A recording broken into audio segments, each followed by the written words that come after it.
Buenas tardes, Nerio. Muchísimas gracias por tus amables palabras y más aún gracias por la invitación para poder compartir con todos los amigos y amigas de Gaceta Laboral nuestras reflexiones e investigación en este caso de las medidas de igualdad salarial.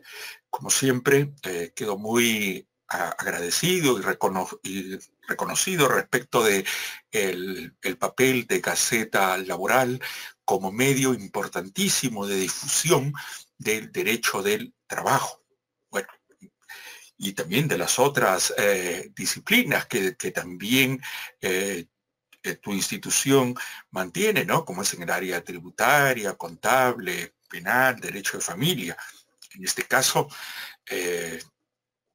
me corresponde a mí, por mi preferencia que he tenido en el ámbito profesional y académico del derecho laboral. Ciertamente, mi especialidad es el derecho al trabajo y la seguridad social, y uno de los temas, eh, digamos, más importantes que tiene que ver con cuestiones de carácter operativo y que se desprenden de la relación del trabajo, como es el pago de la remuneración, que se ata a otros temas que tienen que ver como la implementación o el cuidado de derechos de carácter fundamental que tienen los trabajadores.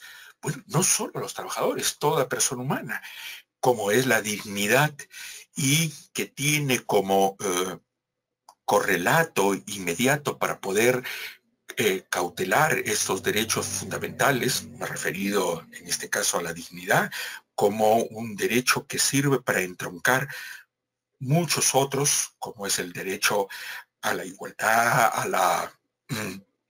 la seguridad, a la salud, ¿no? A la protección de los derechos fundamentales de la persona.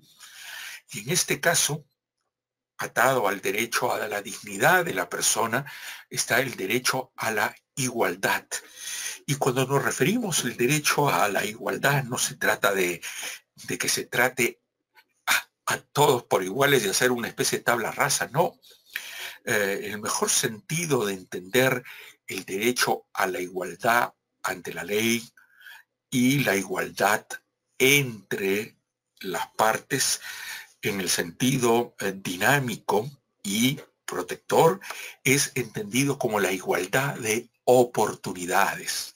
De tal manera que no se trata de hacer una tabla rasa y que se corte la iniciativa que tiene cada trabajador y cada persona en cuanto a sus cualidades, lo que ha invertido en su formación o la experiencia profesional que tiene, que obviamente marcan el acceso a mejores puestos de trabajo, a mejores remuneraciones. Entonces, cuando hablamos del derecho a la igualdad en el ámbito laboral, creo que su mejor forma de expresarse es a través de la igualdad de oportunidades, de tal manera que frente al Estado, frente al empleador y dentro de la relación de trabajo, la igualdad de oportunidades supone, insisto, no una tabla rasa, sino que crear condiciones para que los trabajadores y las trabajadoras en el Perú puedan desarrollar sus potencialidades, de tal manera que las cualidades sean reconocidas y que pueda haber un tratamiento diferenciado en cuanto a las remuneraciones en la medida en que se sustenten en datos objetivos, como por ejemplo rendimiento, calificación, eh, mayor responsabilidad, etcétera.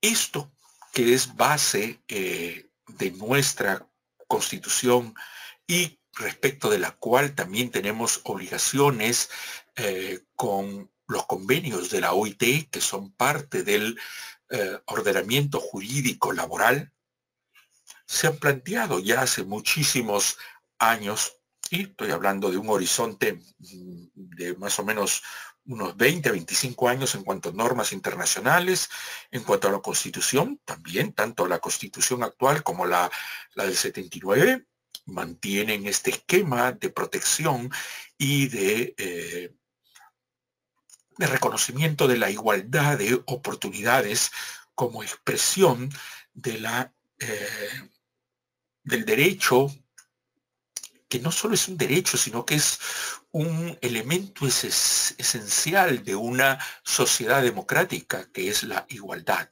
¿no? Si bien vamos y perdónenme de repente esta introducción tan amplia al tema, es para darnos cuenta que hay un fuerte contenido valorativo, un fuerte contenido conceptual que nos va a ayudar a comprender cuestiones tan operativas en las cuales vamos a terminar. Entonces, habiendo establecido este marco, es para decirles, estamos ante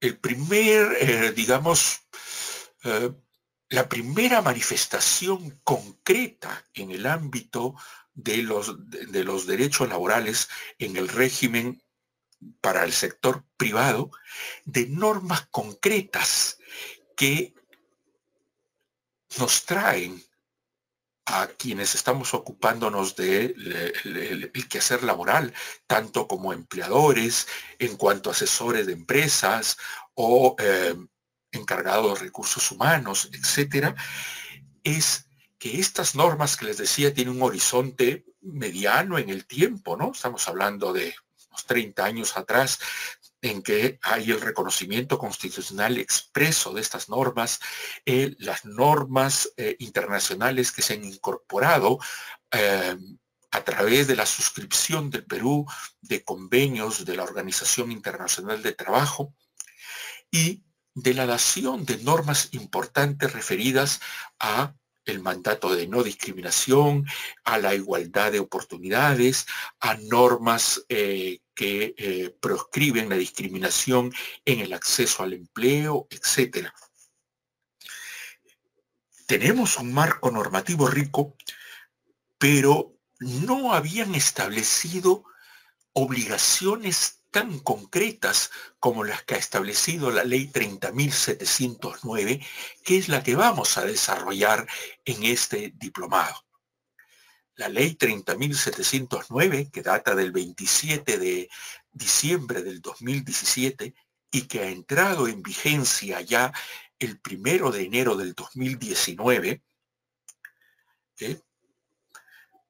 plantea obligaciones muy concretas para hacer realidad lo que tenemos en la Constitución, en los convenios de la OIT, en las normas marco de prohibición o proscripción de la discriminación en el acceso al empleo o la obligación de la igualdad de trato en el ámbito laboral, ¿no? Normas que tenemos muy importantes y que ahora con esta ley 30.709 nos han planteado ya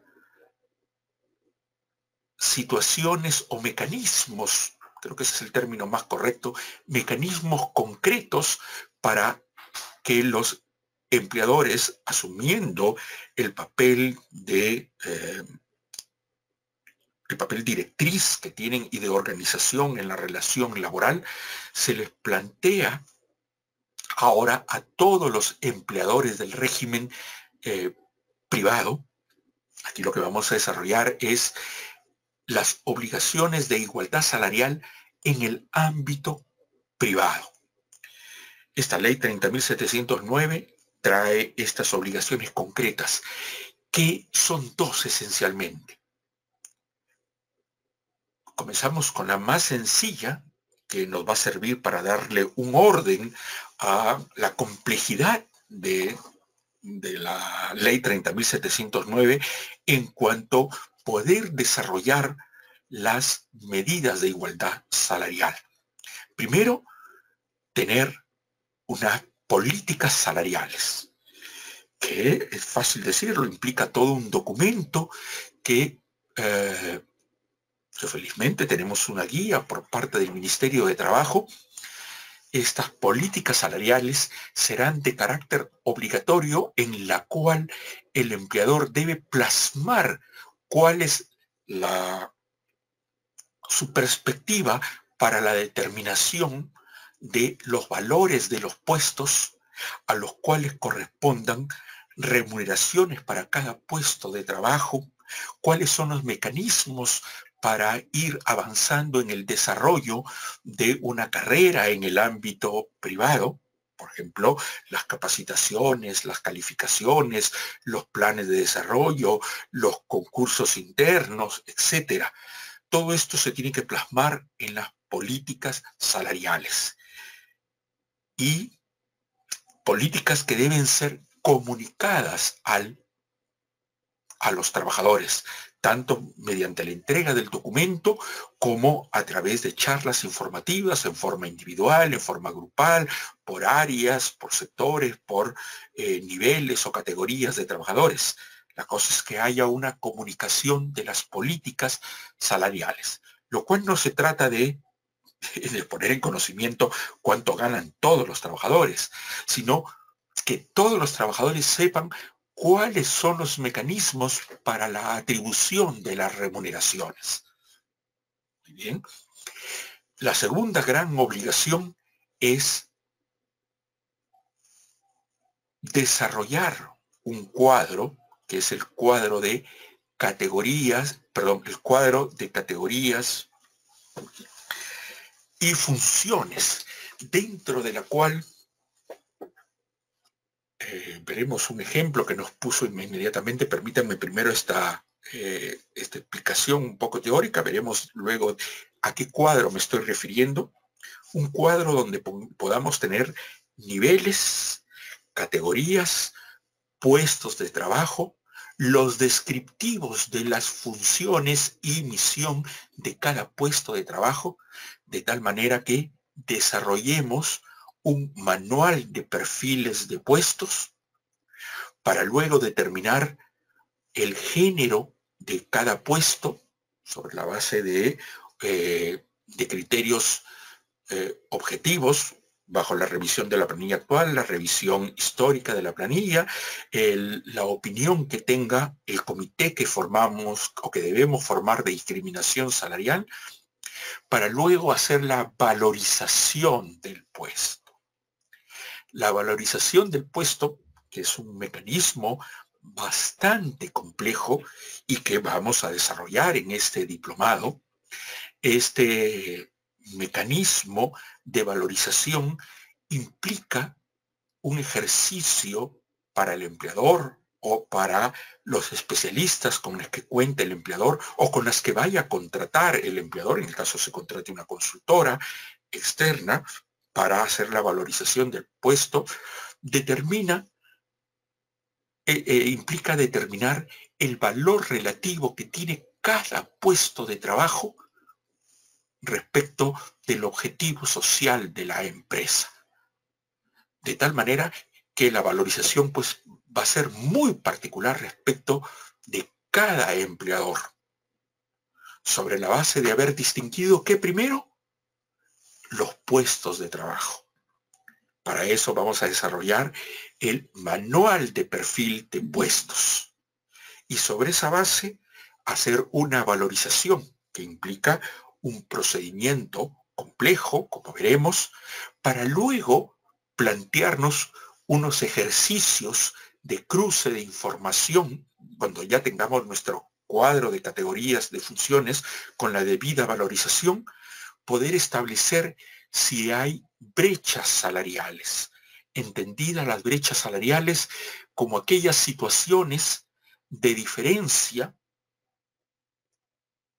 no justificada por criterios objetivos, de tal manera que se abran oportunidades de mejora respecto de estas brechas, que son los desencuentros o desfases que pueden existir respecto de quiénes ocupan los puestos de mayor categoría y con mejores remuneraciones, si es que las remuneraciones respecto de los mismos puestos hay alguna diferencia entre género o sexo. Hay distintas formas de enfocar y cruzar toda la información que vamos a levantar y que vamos a establecer sobre la base de métodos que nos plantean las guías del Ministerio de Trabajo. De tal manera que luego de todo este ejercicio, que en una empresa nos puede llevar semanas o un mes o hasta 2 meses, según el tamaño de la empresa y la complejidad de la empresa, podamos retroalimentar nuestra política salarial con el resultado del cuadro de categorías y funciones y el ejercicio de brechas salariales que se vuelcan al final en oportunidades de mejora que serán incorporadas en nuestras políticas salariales. Muy bien, esto es un tema bastante complejo. Tal vez algunos de ustedes ya hayan tenido la oportunidad de estar en el evento anterior que tuvimos con Gaceta Laboral, donde hicimos un estudio amplio y muy detallado de la igualdad salarial y las obligaciones.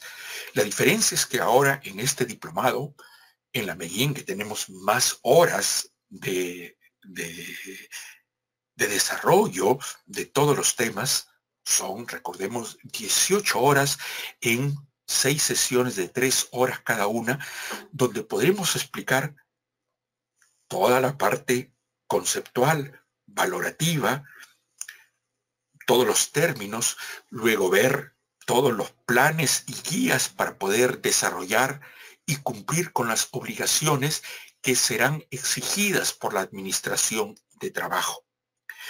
Y podemos hacerlo ahora que ya que tenemos más tiempo por el carácter de esto. Nuestro no es un simple seminario, sino es un diplomado en la medida en que vamos a entregar materiales, normas, guías y en la aplicación práctica tendremos las plantillas que son las que sirven para desarrollar las funciones o la funcionalidad específica de las medidas de igualdad salarial que se concretan en este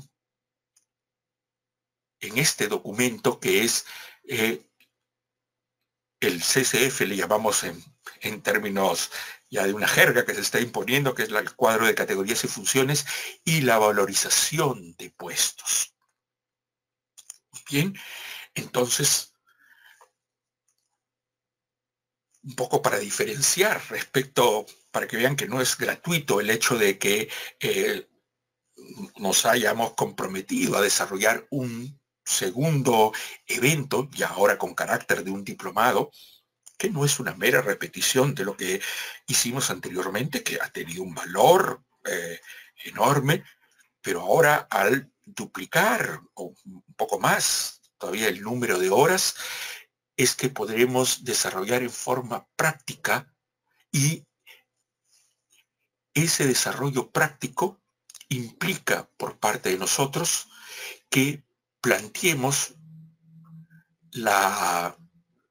el desarrollo de un caso, un modelo, por ejemplo, de una empresa con toda una categorización de puestos para poder desarrollar el perfil de los puestos a través de un manual, la creación de matrices para determinar la categorización de los puestos, el género de los puestos, el hecho porcentual de la diversificación de los puestos en los distintos sexos, luego la valorización de los puestos para obtener una matriz final que pueda comparar y recoger todos estos pasos que implican las medidas de igualdad salarial.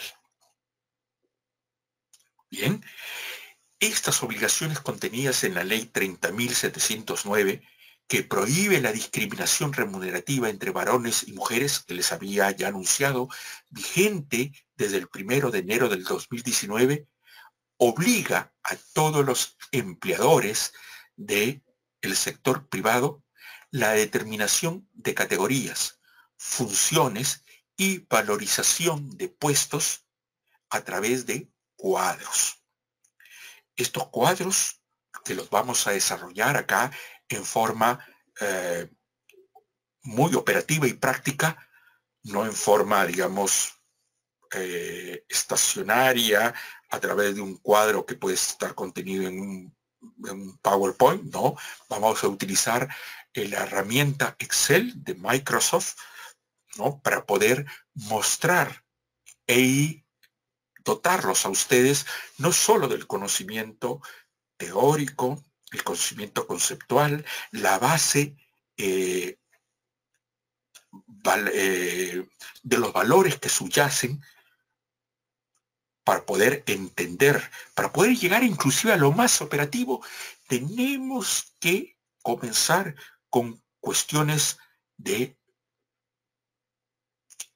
asumir los valores que implica el mandato de no discriminación, porque si no va a ser un ejercicio, digamos, a medias. Vamos a dotar de esto en la empresa, pero sin aprovechar la oportunidad que nos implica esta obligación.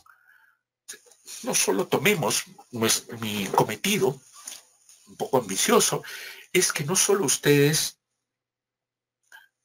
puedan al final de este diplomado estar en la capacidad de cumplir con el mandato de la ley 30.709 y pasar con éxito las obligaciones y la investigación que va a hacer la SUNAFIL y que ya está haciendo la SUNAFIL en cuanto al cumplimiento de tener las políticas salariales y desarrollar el cuadro de categorías y funciones. Eso es lo operativo, sino que en el ejercicio nos vayamos convenciendo de la utilidad que tiene esta obligación para el mejor desarrollo de nuestras instituciones, de nuestras empresas, en la medida en que tengamos un mejor clima laboral, en la medida en que podamos hacer una mejor determinación de y tener en forma visible y consciente toda la organización de la empresa, que a veces se nos escapa por la complejidad, a través de la creación del cuadro de puestos de trabajo, la valorización que hagamos, de tal manera que esta valorización también implique una mejor asignación de recursos que hace la empresa, de tal manera que no tenga puestos ni sobrevalorados ni subvaluados, y que seamos una empresa con un mejor clima laboral, una empresa que asigna mejor sus recursos internamente, una empresa que va a poder pasar mejor y evitar las contingencias que puede implicar una inspección en esta materia, y ser un instrumento del cumplimiento del mandato de no discriminación y de igualdad de oportunidades que llevará en cuanto actores sociales, como trabajadores, como empleadores, como miembros de una institución o como institución empleadora misma, ser mecanismos de democratización en la sociedad. En la medida que el mandato de igualdad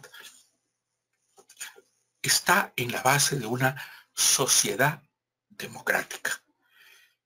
Y no me estoy refiriendo a democracia con el sistema de gobierno en términos de elecciones, no, sino en la medida en que internalicemos los valores que implica ser una sociedad democrática, que es mucho más importante que el esquema,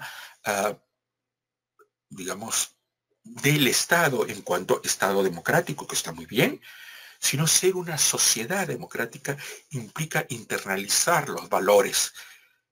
Y uno de los valores principales de la democracia está sustentada en términos del Estado, por ejemplo, en la división de poderes, ¿no? Pero en términos de sociedad democrática, ¿qué implica? El respeto de la igualdad, el respeto del mandato de no discriminación, el respeto de la igualdad de oportunidades, de la asignación de igual remuneración por igual trabajo, lo cual implica que cuando también haya distinto trabajo o más riesgoso, con mayor calificación, o que implique distintos esfuerzos y condiciones, obviamente corresponderá distinta remuneración. Esto en términos valorativos. Voy a insistir mucho en eso porque nos va a ser mucho más digerible el trabajo y obviamente va a discurrir de mejor manera porque si bien estamos hablando de que los vamos a dotar en este diplomado de instrumentos prácticos como son plantillas para poder desarrollar el cuadro de categorías y funciones, no se puede reemplazar completamente la labor humana que implica valoración, y la valoración implica el hecho de poner en funcionamiento nuestra visión de el trabajador varón, el trabajador femenino, o sea, la trabajadora, respecto de cada puesto de trabajo. Va a implicar también contrastar nuestras visiones particulares que tenemos como personas, como institución, de los roles que juegan los hombres y las mujeres en las instituciones, de tal manera que va a haber una carga muy subjetiva. Esto es imposible, no se puede evitar, porque somos personas con una visión particular, con valores. Y este diplomado lo que les va a dar, obviamente, no son los valores. Los invitaremos a reflexionar respecto de esos valores, pero lo que les vamos a dar es un molde, un sistema donde se va a introducir información muy objetiva, pero también la visión que tiene el empleador respecto de el rol que tiene cada trabajador, cada trabajadora, respecto de cada puesto y en conjunción con el objeto social y las políticas de la empresa. Lo que vamos a tener son moldes de trabajo, mecanismos de trabajo, mecanismos que obedecen a una lógica, a una operatividad matemática, porque vamos a hacer una valorización, pero esa valorización va a implicar un ejercicio por parte de nosotros para poder establecer en términos objetivos y reconociendo que hay una carga subjetiva, porque implica valorización, para poder obtener nuestro cuadro de valores de cada puesto de trabajo. Y ahí les aviso, no es que quiera meterles miedo, pero es algo complejo porque aquí no vamos a tratar con las remuneraciones. Las remuneraciones las vamos a ver al final. Total, las remuneraciones ya existen, ya las tienen ustedes puestas en su planilla y en sus contratos y las vienen pagando. Acá lo que vamos a hacer es valorar cada puesto. De tal manera que después comparemos los valores que les estamos dando según un sistema que vamos a ver, compararemos al final con las remuneraciones. Entonces, esta valoración que se hace a través de una operación valorativa, pero ajustada a unos moldes y unas plantillas con una lógica y operatividad aritmética o matemática, que implica un doble ejercicio, digamos, intelectual y un ejercicio también valorativo, comparar al final con las remuneraciones, pero eso lo veremos muy, muy al final. Bien, he hecho un esquema muy general. Permítanme ahora ponerle un poco de orden a esto que les he mencionado en términos de repente muy generales, pero quiero darles el marco, porque es algo bastante complejo y sobre todo muy ambicioso el objetivo que Gaceta y que quienes vamos a dictar el curso, que somos Jorge Castillo y la doctora Elizabeth Ceballos, dando una aproximación legal, una aproximación de los recursos humanos, una aproximación hacia el cumplimiento de este objetivo de ser una política institucionalmente más competitiva sobre la base de asignar mejor los recursos y sobre todo de ser una institución que va a minimizar el riesgo de ser multada por la autoridad inspectiva. En ese sentido, hemos organizado nuestro temario a través de 6 módulos. El módulo primero, gestión de las obligaciones contra la discriminación salarial. Veremos el marco normativo, la vigencia, la exigibilidad, la fiscalización de las obligaciones, los conceptos esenciales en discriminación salarial en cuanto al cumplimiento de la Ley 30.709, la definición de las obligaciones del empleador, que les decía, son muy complejas, pero concretamente van a ser 2. Parece decir muy fácil, 2 obligaciones, y para eso necesitamos 18 horas. Bueno, es que son obligaciones muy complejas. Cada una de ellas tiene pasos previos y subobligaciones, si podemos decirlo de alguna manera, que sumadas determinarán primero cumplir con la política salarial, comunicarla y luego tener el CCF, el cuadro de categorías y funciones, que recuerden, implica primero, y tal vez aquí me ayude, perdónenme, me voy a saltar un poquito, pero quiero que vean parte del material y sobre todo que hay un cuadro planteado por el Ministerio de Trabajo. Acá está.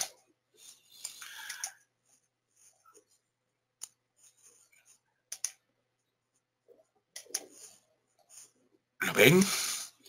Tenemos... Esto es para determinar el proceso de cómo obtener el CCF. Uno de ellos, una de las obligaciones. Primero, identificar puestos de trabajo, que implica obtener un manual de perfil de puestos, que se hace sobre la base de establecer niveles, categorías, identificar cada puesto y cada puesto determinar todas las funciones que hace cada uno de ellos y la misión que tiene respecto a ese puesto, de tal manera que la determinación de esas funciones que tenga cada puesto justifique su ubicación dentro de una categoría de trabajadores y dentro de un nivel determinado. Eso es la identificación de puestos. Luego, determinar el género de los puestos, que implica también una segunda plantilla, un segundo Excel que requiere del análisis objetivo de la composición o quienes ocupan esos puestos en nuestra empresa respecto del género. Lo vamos a hacer con información actual, evolutiva, es decir, histórica, 5 años atrás, y el ejercicio que debe hacer el Comité de Discriminación Salarial o de Políticas Salariales para determinar, según un criterio que puede implicar mucho de nuestra subjetividad, para determinar el género del puesto. Luego avanzaremos al tema central, que es la valorización de los puestos de trabajo, que vuelvo a decir, no es considerar la remuneración, sino cuál es el valor relativo que tiene cada puesto en virtud de las funciones desarrolladas por cada trabajador respecto de la finalidad o el objeto de la institución o empresa. Por eso que hablamos de un valor relativo.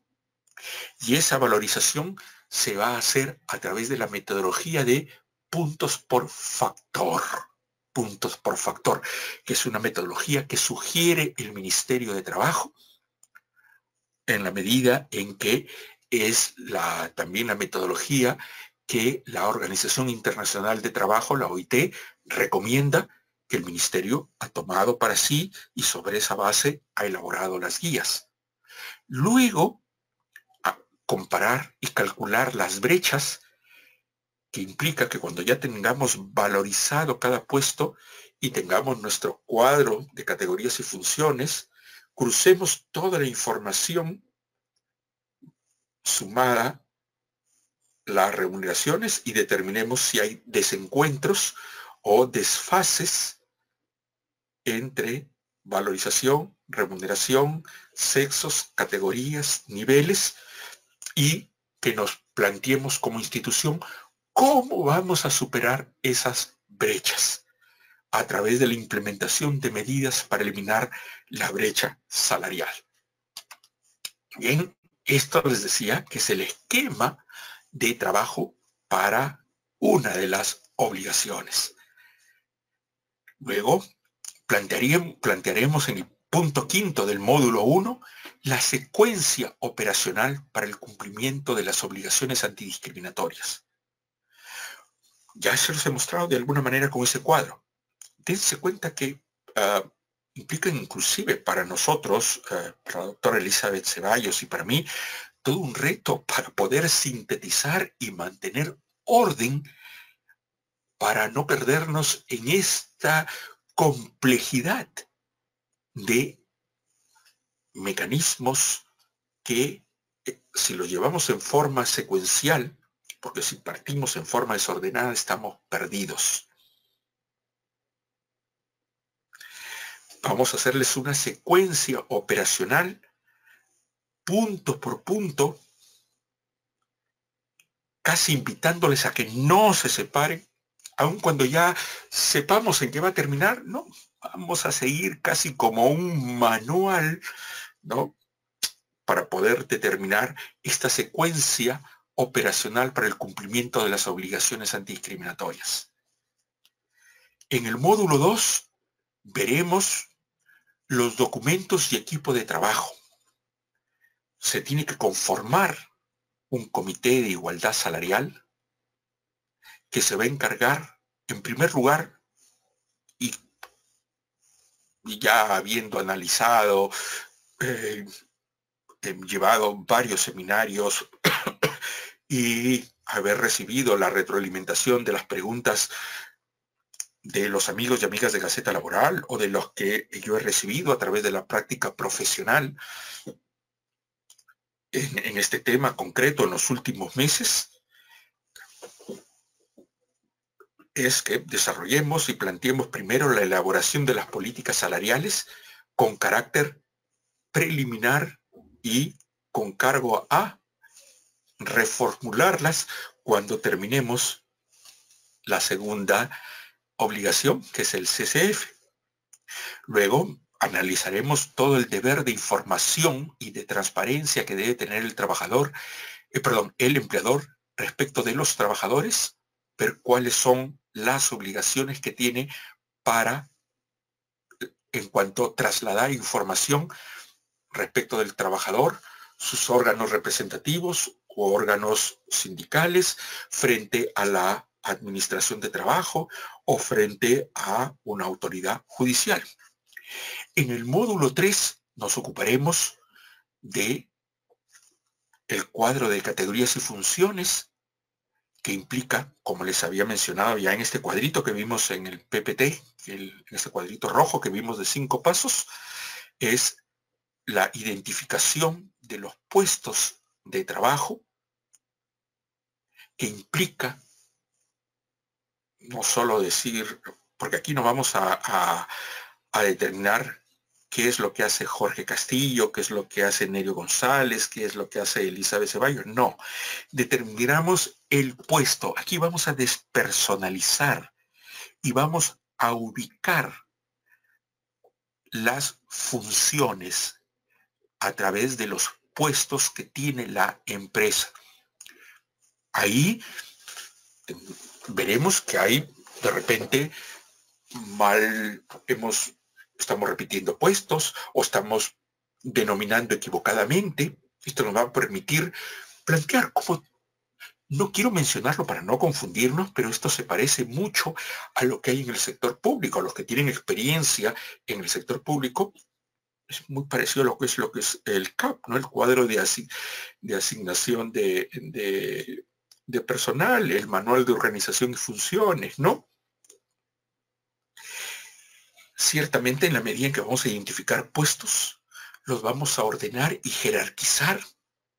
Vamos a determinar los perfiles de cada puesto para lograr un documento o una matriz general, que será un manual de perfiles de puestos. Luego determinaremos el género de los puestos, que parece un poco difícil. O sea, este puesto, el puesto de gerente general, ¿es masculino o femenino? El puesto de analista de sistemas, ¿es masculino o femenino?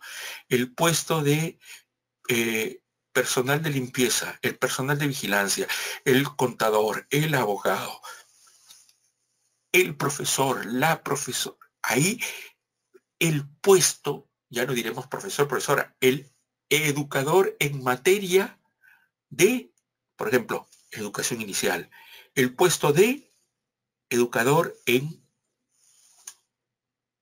por ejemplo, la materia de filosofía o de educación física, o del puesto de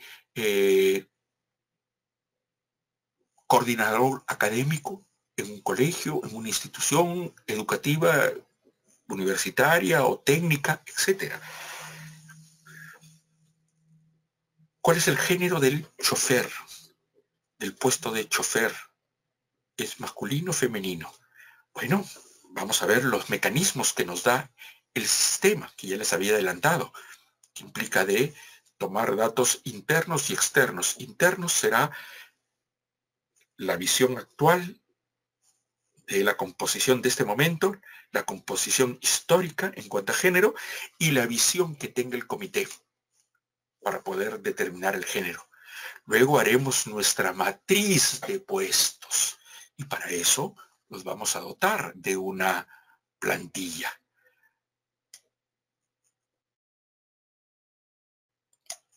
Pero para dotar esa plantilla, para poder llenar esa plantilla y tener un Excel que sea coherente, implica pues manejar toda la cuestión conceptual. En el módulo cuarto haremos el ejercicio complejo de la valorización de puestos, tomando en cuenta el sistema de puntos por factor, que es la metodología propuesta por el Ministerio de Trabajo, que les anunció que no es la única metodología que existe. Lo reconoce el Ministerio de Trabajo, así lo reconoce también la OIT, pero es la que plantean. Y en todo caso es la que vamos a desarrollar nosotros. La valorización de puestos de trabajo tomando la metodología del sistema de puntos por factor. Luego determinaremos qué factores vamos a utilizar, cuáles son los subfactores que comprende cada factor y a su vez los niveles o grados que tiene cada subfactor para hacer el proceso de valoración por puntos y obtener la matriz de valorización de cada uno de los puestos de trabajo.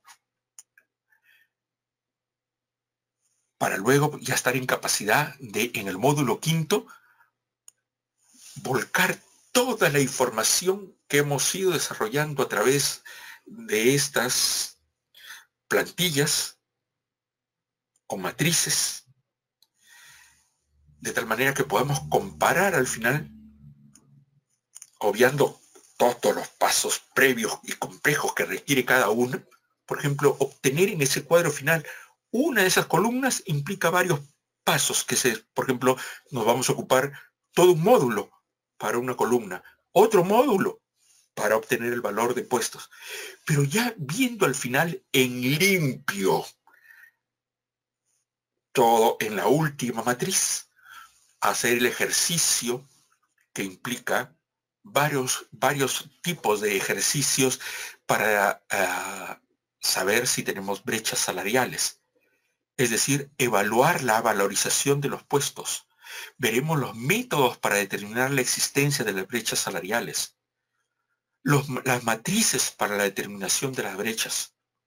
Y la implementación de medidas contra las brechas salariales.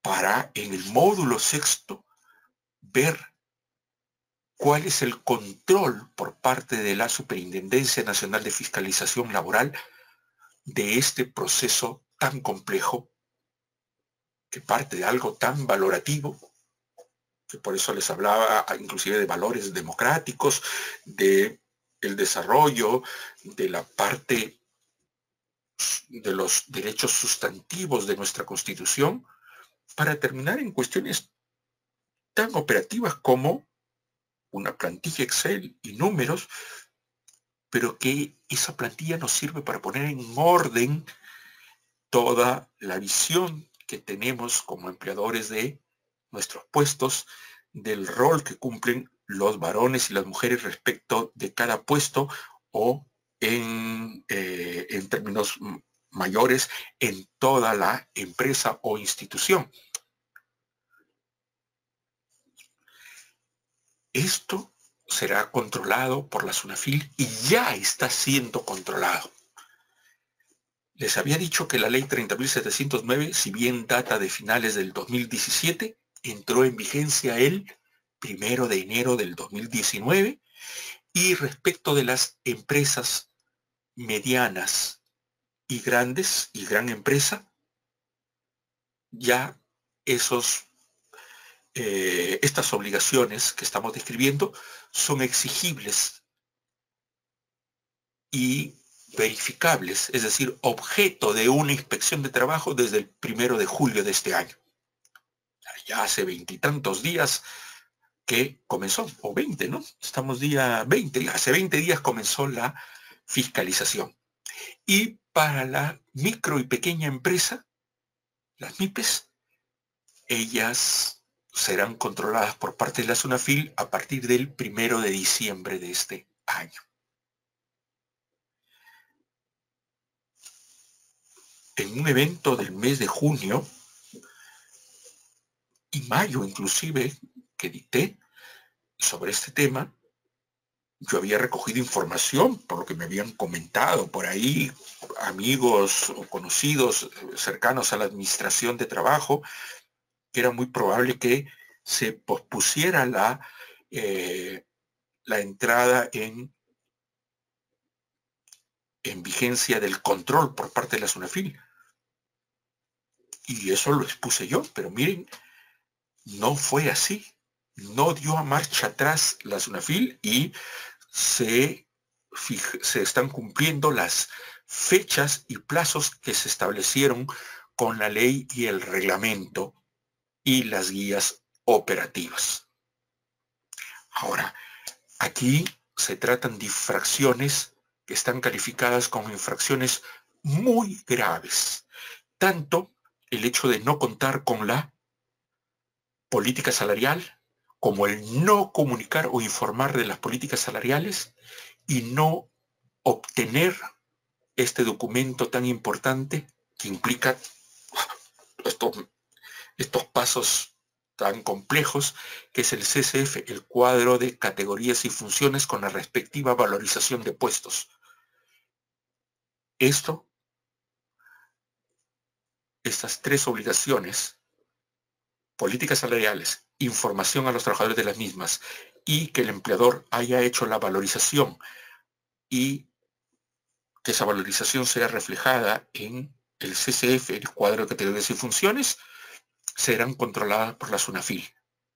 y ya están siendo controladas por la SUNAFIL desde el 1 de julio, y se ha considerado que el incumplimiento de estas obligaciones califican como infracciones muy graves.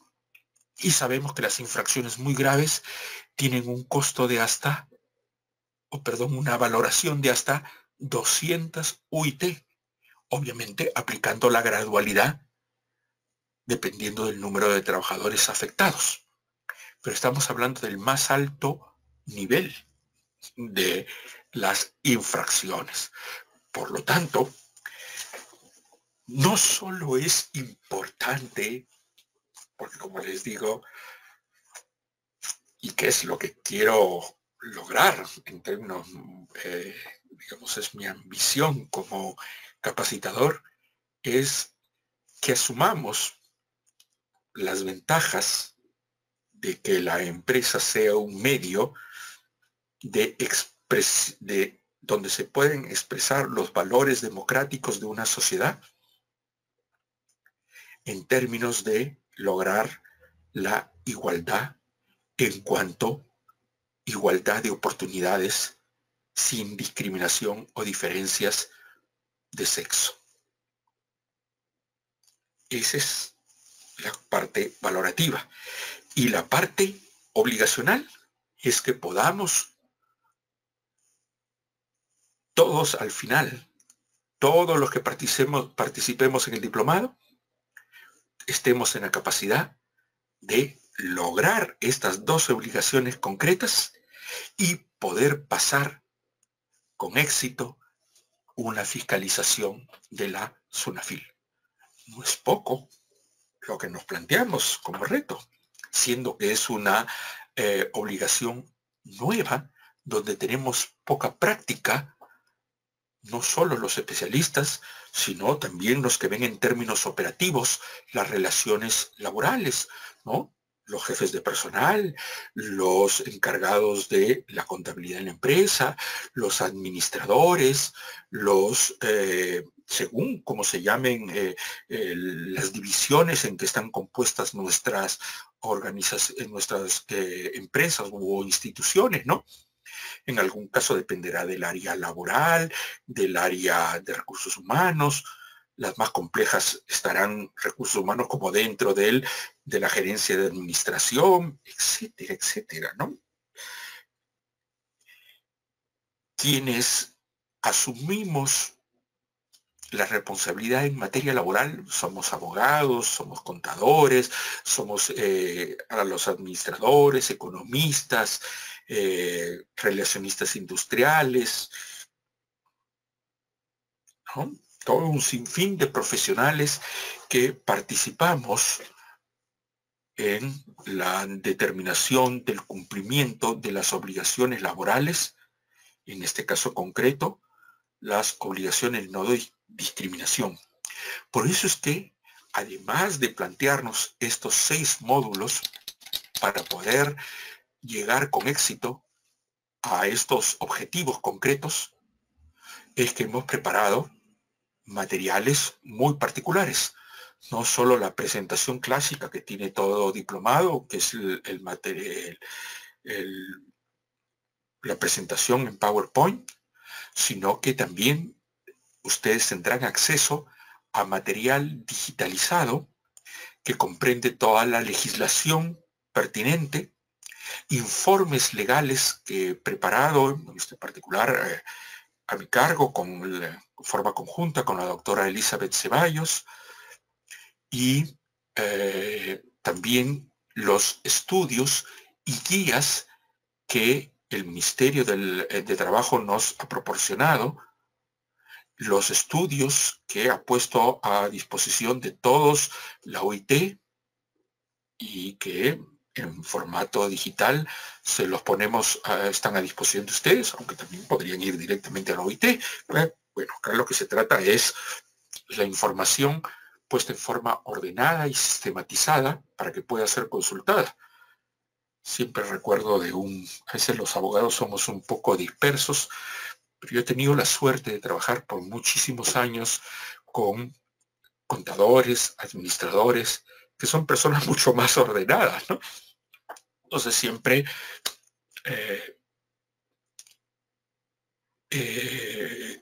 me he puesto como meta no solo tener una riqueza conceptual, una profundidad del análisis, sino de poder aterrizar en la posibilidad de poder solventar las expectativas de quien necesita esta información o quien necesita el cumplimiento de ciertas obligaciones. Es decir, poder resolver con obligaciones concretas.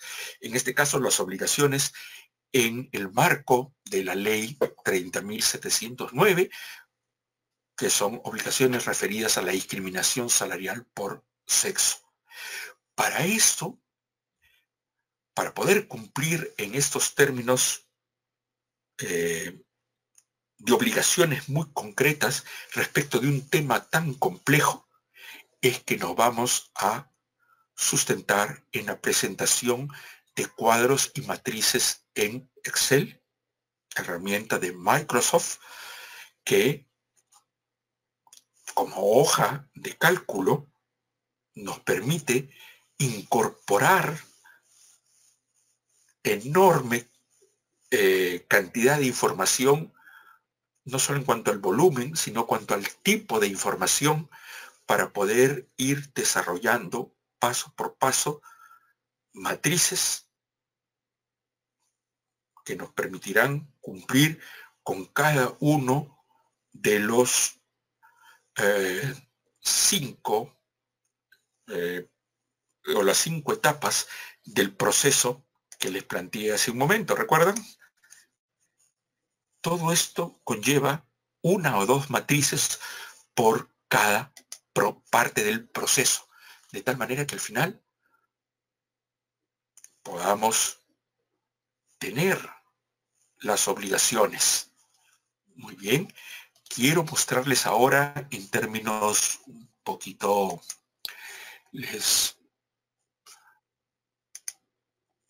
por ejemplo, en la parte normativa, que es parte del material que está a la disposición de ustedes, es decir, la base legal. ¿Qué comprende la base legal? Primero, las normas internacionales referidas a discriminación salarial y que son parte de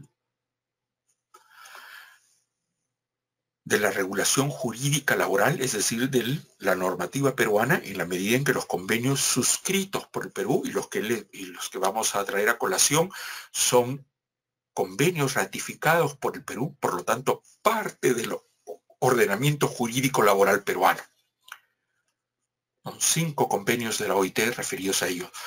Luego, la normativa nacional, la ley 30.709, su reglamento, el decreto supremo 02/2008 la guía para evaluar puestos, definir categorías y establecer remuneraciones, la guía número 2, también dada por el Ministerio de Trabajo, que es la valorización de puestos de trabajo, el protocolo que ha dado la SUNAFIL para guiar la fiscalización en materia de discriminación salarial. Luego también como apoyo tendremos las guías de buenas prácticas de conciliación de la vida familiar y laboral, la guía de buenas prácticas en igualdad y no discriminación en el acceso a puestos de trabajo, es decir, en las convocatorias, que nos servirá de respaldo. Entonces, este diplomado los dotará a ustedes de, primero, una buena base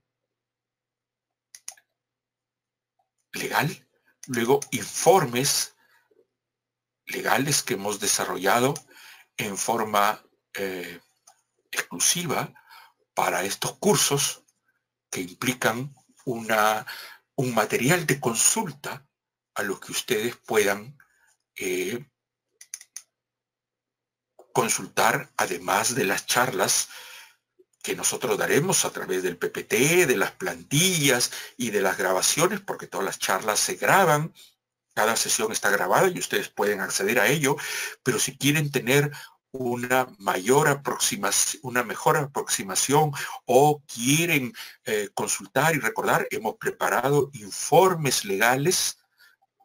Todas estas obligaciones son de regular extensión en la medida que son temas muy complejos, ¿no?, que les servirá como material de consulta. Esto en cuanto a la parte de informes legales. Entonces recordemos, primero normativa, informes legales, que son 4 informes legales desarrollados por nosotros.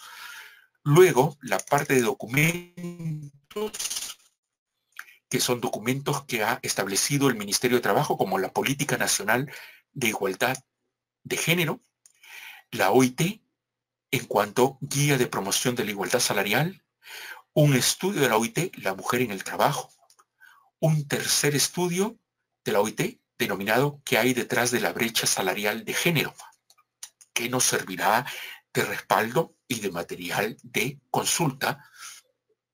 Por lo menos a mí me ha servido muchísimo, por eso es que lo planteo a ustedes, para poder desarrollar en forma sostenida y responsable los argumentos jurídicos y lógicos, matemáticos que implica cumplir con estas obligaciones. No solo nos ha demandado a la doctora Elizabeth Ceballos y a mí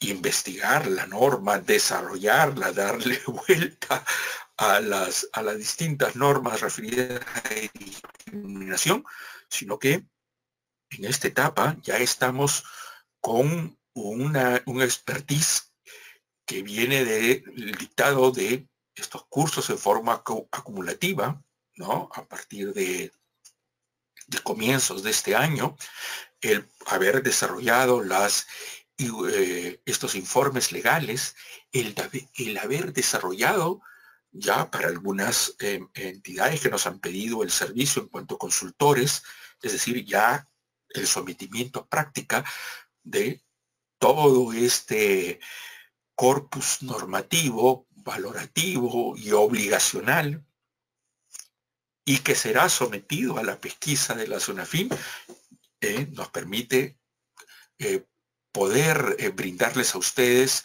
información complementaria. Obviamente yo le diría, a veces me dicen, doctor, hay tanto que leer, ¿qué leería primero? Bueno, la norma y el reglamento, ¿no? Luego, en forma paralela a lo que vayamos desarrollando, las guías del ministerio, nuestros informes. Y me dicen, ¿y todo esto que nos ha dado de la OIT y del ministerio? Bueno, al que quiere ahondar, aquel especialista que quiere convertirse en un especialista en esta materia, tendrá pues que ahondar en estos estudios de la OIT, ¿no? Que por eso es que les decía, nuestros objetivos en este diplomado son muy, muy altos. No queremos ser pretenciosos, pero nos hemos puesto una valla muy alta, que implica también para ustedes una valla alta, en la medida en que es bastante complejo lo que van a ver. Pero nosotros, en cuanto a institución, en cuanto a Gaceta Laboral, a la doctora Elizabeth Ceballos y yo, Jorge Castillo, nos hemos planteado una meta muy alta en lograr, como les decía, el que ustedes puedan internalizar los valores, puedan internalizar, en segundo término, el esquema o sistema, y tercero, poder lograr los documentos que nos va a exigir la SUNAFIL y poder pasar con éxito la inspección que puedan tener a su cargo en sus instituciones. Obviamente, el PPT lo tendrán a disposición ustedes y las grabaciones, porque la plataforma de Gaceta Laboral es lo suficientemente amplia y lo suficientemente versátil para poderles dotar a ustedes de una plataforma del usuario donde encontrarán toda esta normativa, todos estos informes, documentos, las grabaciones de las clases conforme se vayan dando, ¿no? y podremos también establecer roles de preguntas. Tenemos una segunda conferencia la próxima semana donde veremos aspectos un poco más operativos, donde podamos por lo menos plantearnos una secuencia de trabajo para que vean las ventajas que tiene este diplomado en cuanto, acá les hemos mostrado, digamos, nuestro esquema de trabajo, nuestros temarios, nuestros módulos, el material que comprende, ¿no? Cuál es el sentido del contenido de la norma y cuál es el sentido que le hemos dado nosotros al diplomado en la medida en que permite el cumplimiento de las obligaciones planteadas en la ley 30.709. Tenemos una hora de sesión. Estimado Nerio, no sé si sería pertinente, tal vez hay alguna pregunta de las personas que nos están escuchando. A ver, por favor, quisiéramos que levanten la mano las personas que desean hacer una consulta para poder asignarles el micrófono y así puedan hacer directamente la consulta, las dudas que hay en este tema. A ver, por favor, levanten la mano que se encuentre en la parte derecha de su pantalla para poder nosotros asignarles el micrófono. Mientras tanto, doctor, por acá nos preguntaba Elizabeth Cortés, buenas noches, por favor, si me puede confirmar si esta obligación, según entiendo, es para todo tipo de empresas sin tener en cuenta la cantidad de trabajadores, nos menciona Elizabeth Cortés. Sí, efectivamente. Muchas gracias, Nerio, por transmitirme la pregunta de la señorita Cortés.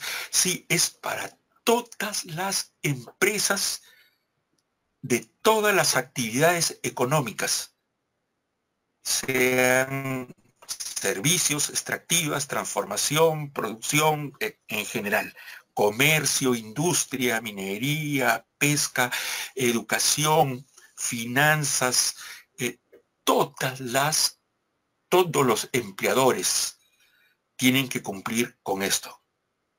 Sea micro, pequeña, mediana o gran empresa. Obviamente, en una microempresa que tiene 10 trabajadores será muy sencillo, entre comillas, o será menos largo el trabajo, pero igual hay que pasar por todo el procedimiento para lograr las políticas y la valorización de puestos. Si estamos hablando de una micro o pequeña empresa, señorita Cortés, podríamos hablar, por ejemplo, no sé, de una empresa de 15 trabajadores. Ahora, 15 trabajadores puede implicar 7, 8, 10 puestos de trabajo, porque aquí no se mide no solo por el número de trabajadores, sino sobre todo por el número de puestos. Yo puedo ser una empresa de ventas y tengo el puesto de vendedor y 10 trabajadores pueden ocupar ese puesto. Aquí no es que vaya a tener que hacer el análisis de 10 puestos, porque es el mismo puesto. Podría ser diferente de si tengo un puesto de vendedor de tienda, vendedor en la calle, vendedor de call center.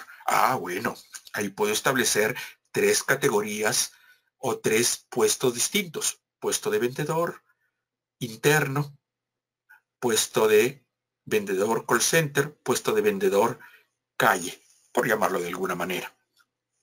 O con el nombre que tengan, promotor de ventas, etcétera. Pero esto me sirve para ejemplificar un poco, pero sí, le respondo concretamente, es para todas las empresas. Y para ser más certero en la respuesta, no solo debo decir empresa, es para todo empleador. Empleador que puede ser persona natural, persona jurídica, en todas las variables de personas jurídicas, desde asociaciones con fines de lucro, sin fines de lucro, personas jurídicas como les decía, con o sin fines de lucro, que pueden ser asociaciones o cualquier forma asociativa regulada en el Perú en la Ley General de Sociedades y en normas específicas. No importa el régimen laboral al que pertenezcan, sea micro, pequeña o gran empresa, no importa si sean del régimen general de la actividad privada o de un régimen laboral especial como, por ejemplo, pesca, estiva y desestiva, construcción civil, ¿no? Artistas, etcétera, ¿no? Trabajadores nacionales o trabajadores extranjeros. Cualquiera de empleador, en la medida en que pertenezca a la actividad privada. Por lo tanto, ya estamos excluyendo a todas las entidades públicas. No es que no le interesa al Estado en las entidades públicas, sino que ellos tienen ya un sistema de hace muchísimos años que evita, aun cuando, según los mismos estudios de la OIT, en el sector público también hay brechas salariales por sexo, pero son mucho menos de la mitad de lo que existe en el sector privado. ¿Por qué? Porque en el sector público cuentan ya hace años con la obligación de generar los cuadros de asignación de personal, de tal manera que cuando nosotros hacemos un cuadro de asignación de personal, no estoy pensando en caras concretas, ¿no? En hombres o mujeres o en nombres. Estoy pensando en el puesto de trabajo. Lo que busca la ley, amigos y amigas, y en particular señorita Cortés, y le agradezco muchísimo la pregunta, porque me permite decirles algo que no había mencionado todavía, que el sustento de todo el sistema es la predeterminación de los puestos, la predeterminación del valor del puesto, de tal manera que la remuneración que se asigna según el valor del puesto, valor que depende de las funciones del puesto en cuanto a la ubicación relativa e importancia relativa que tienen en cada institución, se haga en forma previa a que venga una persona en concreto, de tal manera que esa predeterminación de las funciones, los puestos, su categorización, su jerarquización, la atribución de valor, la valorización del puesto y la asignación de una remuneración no se haga en función de si que la persona es hombre o mujer, sino que obedece ya a una predeterminación. Muy bien. Carolina Zaire Guamán. Quería saber si me escuchan. ¿Aló? ¿Sí? Sí, te escuchamos muy bien, Carolina. Buenas noches. Sí. Buenas noches, doctor Castillo. Mire, la pregunta que yo quiero hacer es referida al CCF. El CCF sí. Es un cuadro dinámico, es decir, si por ejemplo... ¿Un cuadro qué, perdón? Dinámico. Es decir, a julio hemos establecido el CCF. Por ejemplo, en las columnas de porcentajes de hombre y mujer, al mes de julio, con el cierre de la planilla, determinamos que hoy, por ejemplo, para un determinado puesto tiene un determinado porcentaje. Puede ser que en el mes de noviembre ese porcentaje se modifique. ¿Quiere decir que el CCF se va a ir actualizando permanentemente? Sí, es muy importante e interesante la pregunta, porque en principio no tiene ese dinamismo. Tenemos que partir o ubicarnos en el tiempo, aun cuando el proceso nos demore. Digamos que si tomamos la base mes de julio, aun cuando terminemos en agosto, en septiembre, trabajamos solamente hasta ahí, porque si no, nunca vamos a terminarlo. Es decir, se va y eso se predetermina en las hojas de trabajo, se establecen que vamos a hacer la valorización de puestos a julio de 2019, septiembre del 2019, etcétera, a una fecha determinada, de tal manera que no tenga que estar readaptando, porque si no, no lo va a terminar. Esto no quiere decir que una vez que usted ha logrado su cuadro, su CCF, que parte de un análisis que se estableció, digamos, a un mes determinado, luego usted dentro de sus políticas dirá, voy a hacer una revisión semestral, alimentaré el cuadro trimestral, semestral, anualmente, etcétera, ¿no? Según la movilidad que tenga la empresa y según también los planes que usted se haya planteado como metas para evitar la discriminación. Pero en concreto, sí. Respondiendo a la primera pregunta, digamos, no dinámico para obtener el primer CCF. Tiene que ubicarse a un momento determinado, porque si no, no lo terminaríamos. A ver, aquí sí, el señor Kevin Scott nos pregunta, para ser efectiva la revisión de esta norma, la empresa debería tener un organigrama, pero si no tiene, la SUNAFIL, ¿qué haría en ese caso? Bueno, no hemos mencionado la palabra organigrama, pero ciertamente desarrollar una categorización de puestos, jerarquizarlos, ubicarlos en categorías y en niveles, es obtener un organigrama. Si la empresa ya tiene medianamente por lo menos un organigrama, ya hace parte de algo, ¿no? Sino que ese organigrama tendrá que compatibilizarlo con las exigencias de esta ley, que implica determinación de los puestos, cada puesto con sus funciones, de tal manera que se determine un manual de perfil de puestos que, sobre la base del estudio de las funciones de cada puesto, usted los pueda ubicar en determinadas categorías y determinados niveles. Esto, al final de cuentas, implica tener un organigrama, sino que este es un organigrama bastante complejo, ¿no? El señor Norman John Top, ¿un estudio contable que cuenta con 3 auxiliares contables también estará obligado? Sí, hemos dicho que no hay límite, no hay límite. La cosa es estar dentro del régimen laboral de la actividad privada, es decir, estar en el sector privado. Sí, un estudio contable que cuenta con 3 auxiliares también está obligado de hacer. Aquí el señor Carlos Palomino nos dice que ya les llegó una revisión sobre la ley pidiendo documentación, cuadro de categorías, política salarial, comunicación. Efectivamente, sí. El señor Carlos Palomino nos está confirmando lo que les había mencionado, que respecto de las empresas no MIPE, ya desde el 1 de julio, la SUNAFIL está habilitada para hacer las inspecciones. Y para la micro y pequeña empresa, a partir del 1 de diciembre. Muchas gracias, señor Palomino. La señorita María Rojas nos dice, ¿cuál es la fecha de la próxima conferencia? ¿Jueves o viernes? Ahí me ayudas, Nerio. ¿Cuándo es nuestra próxima conferencia?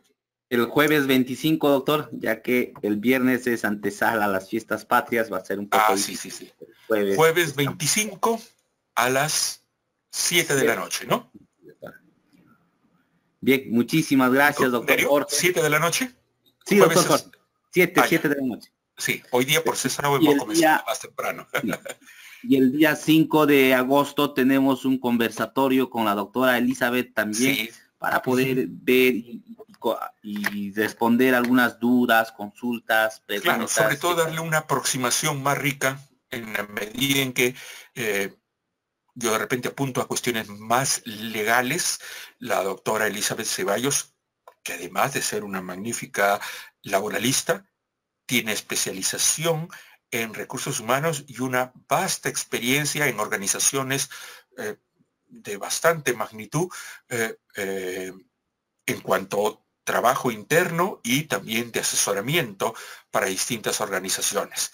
Entonces, creo que hacemos un buen equipo respecto de la riqueza conceptual que puedo aportar yo sobre la base de el perfil que tengo yo como investigador la magnífica experiencia de la doctora Elizabeth Ceballos, que nos va a acompañar no solo en el diplomado, sino que en esta tercera conferencia va a poder hacer mucho más rica la aproximación y estas conferencias son una especie de preámbulo a lo que vamos a desarrollar en el diplomado y que espero que contar con la presencia de todos ustedes y con sus preguntas, sobre todo, que nos plantean no solo un reto, sino que enriquecen muchísimo la información, porque no solo es información que va de un solo lado, sino información que viene por parte de ustedes, ¿no? Como en este caso, ¿ven? Las preguntas que hemos tenido del señor Palomino, o más que una pregunta, es un aporte que efectivamente nos comunica que ya están dándose las inspecciones, ¿no es cierto? Hasta el próximo jueves, amigos.